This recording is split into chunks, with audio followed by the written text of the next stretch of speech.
An aggressive plant pathogen called Xylella fastidiosa was detected by scientists in Europe in 2013. It was the first time it had been discovered on this continent. Before then, it had only been found in the Americas, but now the pathogen was also killing olive trees in Apulia in southern Italy, also threatening other crops all over Europe.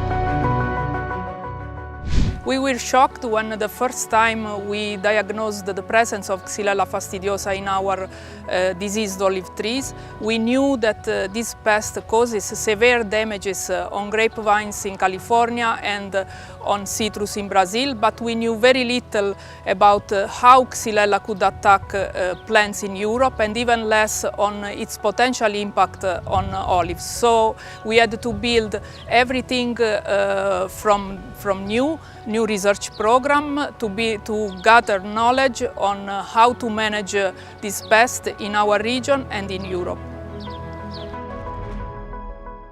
Since 2013, the pathogen has been detected on different types of crops in areas located in France, Spain and Portugal. In 2015, the European Union issued a first set of measures to stop the pathogen from spreading further. In Apulia, where olive trees have an economic and cultural value, fake news stories started proliferating on the web and in different mainstream media, and the related conspiracy theories led to protests. Xylella fastidiosa is the first plant bacterium to have gone viral on the media.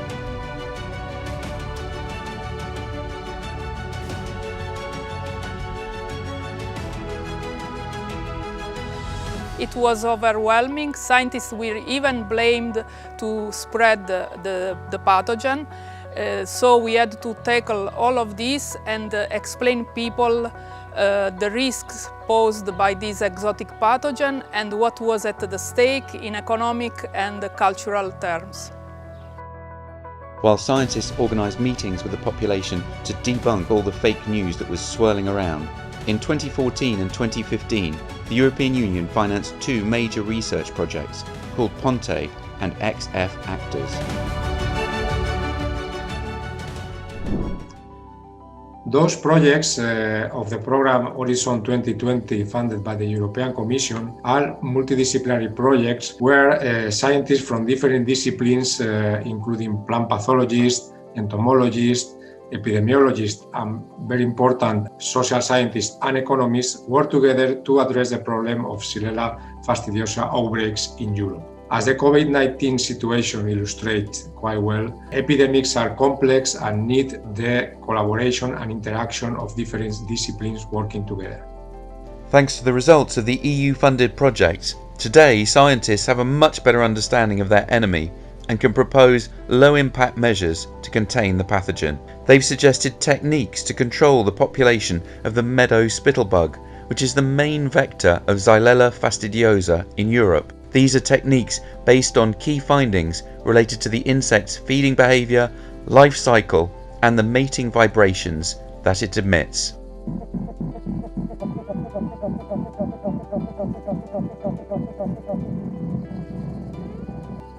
Another piece of good news is that automated surveillance and monitoring through remote sensing is now closer than ever to becoming a real possibility. The scientists are also coming up with new insights that shed light as to how the host plants can counteract the infections. Some of those far-reaching findings for research into Xylella fastidiosa provided the scientific basis for a new set of EU measures adopted in 2020 and for common diagnostic procedures adopted by all EU member states. The role of EFSA is to give advice based on science to inform the European Union policymakers and laws. Especially in the case of Xylella fastidiosa, EFSA advice has grown in accuracy thanks to the essential contribution of researchers.